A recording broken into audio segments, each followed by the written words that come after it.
এই যে পুরনো নিয়মেই নির্বাচন কমিশন গঠন হয়ে গেল হুট করেই বলা যায়, নির্বাচন কমিশন সংস্কার থেকে তেমন কোনো প্রস্তাব ছাড়াই, সেটাকে আপনি কিভাবে দেখেন?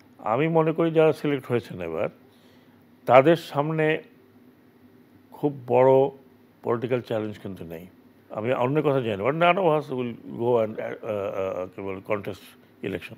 আপনি পারবেন না, কারণ আপনি অন্তর্বর্তীকালীন সরকার আসছেন। এই সরকার যদি নির্বাচন করায় তাহলে আপনি একজন উপদেষ্টা হতে নির্বাচন করতে পারবেন না।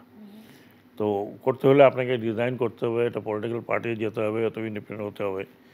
তো কাজেই এখানে তো আর কারো ইন্টারেস্ট থাকার কথা না। It's almost like neutral government.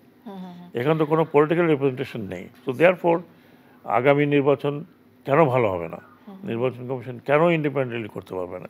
I see no reason. Okay sir, অন্তর্বর্তীকালীন সরকার আসলে কতদিন ক্ষমতায় থাকবেন, তারা কতদিন সংস্কার কাজ চালাবেন, সেটা নিয়ে কোনো রোড ম্যাপ আসলে নেই। সো সেটা আসলে আপনার কি মনে হয় যে জনগণের মধ্যে একটা অস্থিরতা তৈরি করে রেখেছে, কিংবা আপনাদের কাজেও কি এটা একটা হ্যাম্পার করছে না? একটা রোড ম্যাপ নিশ্চয়ই আসবে। সংস্কারগুলো শেষ হওয়ার পরে সেগুলো নিয়ে একটা ব্যাপক আলোচনা হবে।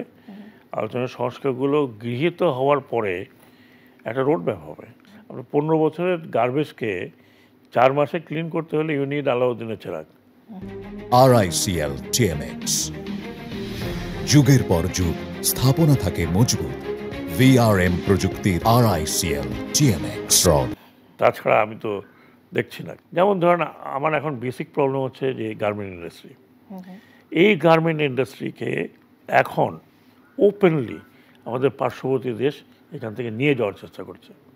বাংলাদেশের অর্থনীতি, বাংলাদেশের ভবিষ্যৎ is dependent on this garment. এবং যারা মালিক আছেন তারাও কিন্তু অক্লান্ত পরিশ্রম করে এটাকে দাঁড় করিয়েছেন। 40 বছরের মধ্যে Bangladesh is on the top. এটা তো একটা ঈর্ষণীয় ব্যাপার। তো এই ইন্ডাস্ট্রিটাকে ডিস্ট্রয় করা এবং নিয়ে যাওয়ার একটা পরিকল্পনা এখন চলছে, আগে ছিল, এখন তো খুলে খুলে বলছে।